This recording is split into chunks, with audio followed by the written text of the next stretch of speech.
Ouais, bonsoir à tous. Du coup, bienvenue à la soirée bismenstruelle numéro 7, qui aura pour terme le western spaghetti et plus précisément l'association entre l'acteur Franco Nero et le réalisateur Sergio Corbucci. Donc ce soir vous allez voir deux films, vous allez voir Django sorti en 1966 et El Mercenario sorti en 1969. Donc avant de démarrer les films, on va vous parler un petit peu du réalisateur et de l'acteur et des deux films, voilà, vous donner quelques infos. Donc il faut savoir que Sergio Corbucci est un réalisateur italien né en 1926 et il est décédé en 1990 à Rome. Il a commencé en faisant des études d'économie et il est devenu journaliste. Et plus tard, il s'est mis dans le cinéma en devenant assistant pour un grand réalisateur italien qui s'appelle Roberto Rossellini, qui a fait des films assez connus, notamment Rome, ville ouverte ou Allemagne année zéro. Voilà, c'est un réalisateur assez connu dans le milieu. Sinon, Corbucci réalise son premier film seul en 1951. Il est très connu dans le cinéma, disons, bis italien. Il a fait plein de styles, mais surtout il s'est attaqué au western, au polar et au péplum. Donc je vais vous citer quelques films qui ont été un peu marquants dans sa carrière.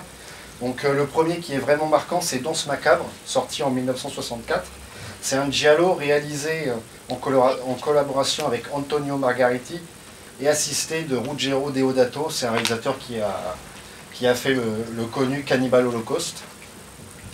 Ensuite, il a fait un de ses premiers westerns qui s'appelle Navarro Joe en 1966.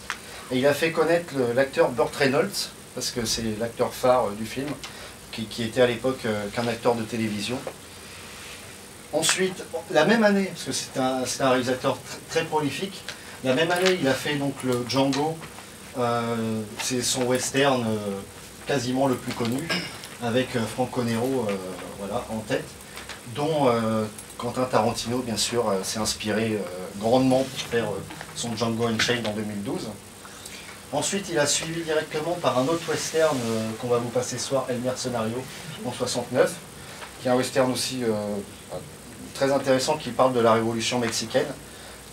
Donc, voilà. Ensuite, il y a peut-être son film le plus connu qui s'appelle Le Grand Silence, qui est un western où il a fait jouer justement Jean-Louis Trintignant en tant que cow-boy, sorte de cow-boy complètement muet.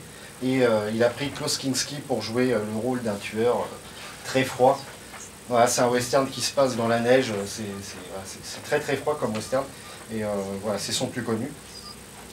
Et aussi, en 69, il a sorti un western plutôt mineur qui s'appelle Le Spécialiste, avec dans le rôle titre un certain Johnny Hallyday.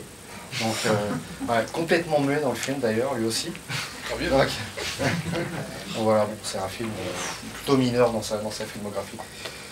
Sinon, Franco Nero, l'acteur qui joue dans les deux films que nous allons vous passer ce soir, c'est un acteur donc, italien, de son vrai nom, Francesco Sprana Nero.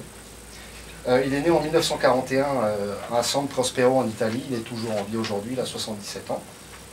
Lui aussi étudie l'économie dans sa jeunesse, et il se tourne directement, lui, vers le théâtre, et il rentre à la Piccolo Teatro, c'est un théâtre très populaire de Milan. Il débute le cinéma en 1962. C'est un acteur qui a joué vraiment dans plein de styles, mais voilà, qui est très éclectique lui aussi. Mais voilà, sa carrière est quand même surtout connue pour ses westerns, ses policiers et ses films d'action. Il a tourné avec de très grands réalisateurs. Je vais vous en citer quelques-uns, vraiment de tous les pays. Il a fait tous les pays. Donc Sergio Corbucci, bien sûr, Luis Buñuel, un réalisateur espagnol très connu. Rainer Werner Fassbinder, qui est un réalisateur de la nouvelle vague allemande. Voilà, donc il a fait un film avec lui, notamment Claude Chabrol, aussi James Gray. Et on peut citer aussi Lucio Fulci, un réalisateur italien qui a fait notamment les films de zombies, voilà, L'Au-delà, Zombie 2, tout ça. Et il a une grosse carrière pour son âge, il a joué dans plus de 100 films. Donc je vais vous citer quelques films majeurs de l'acteur. Donc voilà, le Django, hein, voilà, voilà, c'est le film qui a vraiment lancé sa carrière. Il a joué la même année un autre western qui n'est pas très connu, mais que je vous conseille beaucoup, qui s'appelle Texas Adios, un western très réussi. Ensuite, El Mercenario, donc c'est sa deuxième collaboration avec Sergio Corbucci. Il a fait un film de guerre en 1970 qui s'appelle À l'aube du 5e jour. Le Guillermo Montaldo, c'est un film de guerre très antimilitariste et très réussi, hein, on peut le dire. Ensuite, il a fait Compañeros, il a joué dans Compañeros en 1970, et c'est sa troisième et dernière collaboration avec Corbucci, c'est un western lui aussi. Ensuite, il a fait 2 films thrillers politiques très connus vraiment dans le cinéma italien, qui s'appelle Confession d'un commissaire de police au procureur de la République en 1971, et Nous sommes tous en liberté provisoire la même année. Et les 2 sont réalisés par Damiano Damiani. Voilà, donc c'est 2 films très connus. Ensuite, il est revenu au western pour un film de Castellari, qui est le réalisateur d'un film qu'on vous a passé il y a quelques mois, qui s'appelle Les Guerriers du Bronze. Les Guerriers du Bronze, voilà, merci. Et ce western il s'appelle Keoma. C'est un western très violent où il joue un Indien. Et sinon, donc, le film Querelle de Fassbinder en 82, donc c'est sa première incursion dans le cinéma allemand. Et pour finir, on va dire en beauté, il fait un caméo dans le film de Quentin Tarantino, Django Unchained. Voilà. Et bon, je vous ai cité que quelques-uns, parce qu'il y en a vraiment beaucoup. Si tu veux nous parler, je vais vous peu parler du du film un petit peu aussi, c'est important quand même. Donc comme on l'a dit, il a été réalisé par Corbucci en 1966 et assisté par le fameux Deodato, qui a fait le fameux Cannibal Holocaust, qui a été interdit dans plus d'un pays, parce qu'il a tué des animaux pour de vrai. Bon là il est encore au western à cette époque-là, donc ça va. Au scénario, donc, il y a Corbucci, son frère, Bruno Corbucci, José Utanese Maiso, Franco Rosetti et Piero Villanelli. Ça se faisait beaucoup à l'époque d'avoir beaucoup de scénaristes en fait. Parfois c'est bien, parfois non, ça part un peu n'importe comment. Donc voilà, donc le film a été produit par Corbucci lui-même et un certain Manolo Bolognini, donc producteur de Pasolini, Fellini, Castellari, Jean-Luc Godard, Michele Lupo. Celui qui a quasiment produit tous les western spaghetti des années 60, c'est vraiment le producteur de western. Côté musique, on est avec Luis Bacalov. Donc lui pareil, il a fait beaucoup de... c'est un peu le concurrent de Ennio Morricone en fait, hein, qui a fait beaucoup de musique de western. Donc ces musiques ont été reprises par Tarantino, donc dans Kill Bill et le Django Unchained justement. Il faut savoir que Tarantino n'a jamais fait appel à un compositeur pour ses films, il pique toujours à droite à gauche. On aime pas, voilà. Pour la photographie du film, on a un certain Enzo Barboni. Donc lui en fait il a commencé avec Corbucci où il fait la photo de quasiment de tous ses films. Et après il a réalisé 2 films qui sont très connus qui s'appellent On l'appelle Trinita et On continue de l'appeler Trinita avec Terence Hill et Bud Spencer. Donc voilà, c'est des films western plutôt comédie. C'est un peu gnangnan sur les bords mais voilà. Donc le film a très bien marché. Du coup maintenant à ce jour on compte 42 films qui ont Django dans leur titre. C'est absolument énorme en comptant celui de Tarantino. Il y a eu un Django 2 aussi en 1987, que malheureusement on n'a pas vu, mais c'est une suite officielle avec Franco Nero en fait, qui revient. Et donc le tournage a duré 3 mois, il a commencé en décembre 65. Il tourne en Italie et à Madrid, et en fait il a plu tout l'hiver, du coup c'est de la boue partout. Pour un western ça fait bizarre, il n'y a pas de sable, c'est de la boue.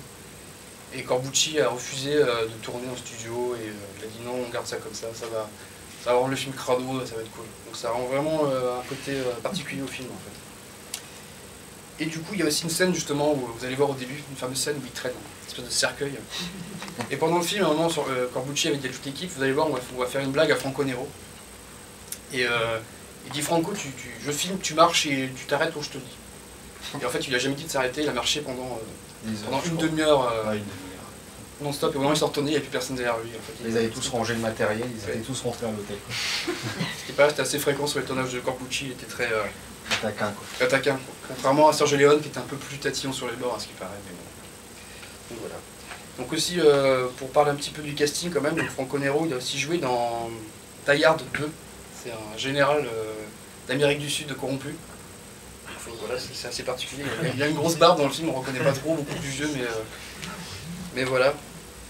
Il y a aussi un autre acteur, parce que le casting du film est quand même pas très, ils sont pas très connus, mais il y a un autre acteur qui s'appelle Angel Alvarez, qui est un acteur espagnol qui joue le serveur dans le film. Alors, il a une tête très particulière. Et il joue aussi dans El Mercenario, il joue dans les deux films, et dans Navarro Joe aussi, le fameux film avec Burt Reynolds. Donc, voilà. Voilà, sinon je vais vite fait vous parler de El Mercenario. Donc, voilà, il a été réalisé donc, en 1968 et il est sorti en France en 1969. Ce qui est intéressant dans ce film-là, c'est la musique, parce que ça signe une collaboration entre Ennio Morricone et Bruno Nicolai. C'est deux grands compositeurs italiens voilà, qui ont fait la bande originale de beaucoup de westerns, de beaucoup de films. Et en fait, ces deux compositeurs se sont rencontrés au conservatoire de Rome. Voilà. Et en gros, ils sont devenus très amis et ils ont collaboré sur plusieurs films, comme notamment des films de Sollima, El Mercenario, donc celui-ci de Corbucci, Compagnero de Corbucci qui est sorti un petit peu après celui-là. Et Nicolas a aussi composé des choses en solo, et notamment beaucoup de films, des bandes originales de Jess Franco, un réalisateur espagnol. Ces films dans les années 60-70, alors on peut citer Les Inassouvis, Les Nuits de Dracula, ainsi de suite, il y en a d'autres. Et il a aussi signé la bande-son originale de Caligula de Tino Brass, qui est sorti en 79, qui est assez connu avec Malcolm McDowell dans le rôle titre. Donc voilà, un grand compositeur. Et sinon, je vais vous parler vite fait du casting. Franco Nero dans le rôle titre, je ne vais pas revenir dessus. Le méchant est joué par Jack Palance, qui est un acteur américain avec une... Enfin, il a une tête, il ne peut jouer que des méchants avec sa tête, en fait, quasiment. Donc, il a joué dans pas mal de films, notamment des westerns, comme L'homme des vallées perdues, de George Stevens. Il a fait des péplums, notamment Barabbas de Richard Fleischer, où il joue un gladiateur très bon, en fait. Il a joué dans Le Mépris de Jean-Luc Godard, qui joue un Américain, justement. Et notamment le Batman de Tim Burton, qui est sorti en 89. Sinon, le Mexicain dans le film que vous allez voir après, il est joué par Tony Muzzente. C'est un acteur américain, lui aussi. Et il a joué pour notamment Dario Argento dans L'Oiseau au plumage de cristal, Les complices de la dernière chance de Richard Fleischer, un très bon néo-noir. Et notamment, il fait une petite apparition dans The Yards et La nuit nous appartient de James Gray. Et il y a une actrice aussi dans El Mercenario que vous allez voir qui s'appelle Giovanna Ralli. Et c'est une actrice italienne qui a joué dans notamment Nous nous sommes tant aimés de Vittore Scola. C'est un film italien que les cinéastes ont passé justement il y a moins d'un mois, je crois. Et donc voilà, si tu veux parler vite fait du doublage des films, vu qu'on va les passer en VR. Oui, le doublage. Alors justement, à l'époque en France, le doubleur de Franco Nero est le même que Clint Eastwood. Pour la trilogie du dollar. C'est assez marrant, je pense que c'est une question peut-être commerciale aussi. Ouais. Aussi. Une dernière chose, après on arrête de vous embêter, mais la scène justement dans Django Unchained, vraiment on voit Jimmy Fox qui va dans un espèce de... ça code à un bar en fait, et il y a un cowboy qui est en train de boire un coup à côté. Et il dit comment tu t'appelles, Jimmy Fox dit Django, et l'autre il dit ouais ça me dit quelque chose, et en fait c'est Franco Nero qui dit ça, donc c'est une petite scène rigolote. Gros clin d'œil pour ceux qui connaissent. Du coup pour finir, on va juste vous parler de la prochaine soirée qui aura lieu le dernier vendredi du mois de mai. Donc soirée Jess Franco, justement on en parlait tout à l'heure, réalisateur espagnol qui a été beaucoup censuré par son homonyme Franco, mais c'est pas le même. Et du coup on passera deux films, donc L'horrible Dr Orlov qui est sorti en 61, plutôt gothique, c'est une espèce de relecture des yeux sans visage, ceux qui connaissent. Et après Venus in Furs, espèce de trip psychédélique érotique complètement pété de la tête, mais très très beau film, donc voilà, si ça vous dit, rendez-vous à ce moment-là. Sinon passez une bonne soirée, amusez-vous bien. Ouais. Et puis juste avant les films, vous aurez le trailer qu'on a tourné à Mulsanne pour faire la promotion de la soirée. Il y a des acteurs dans la salle, vous allez le reconnaître. Ouais. Donc on vous souhaite une bonne projection, un bon visionnage. Et puis,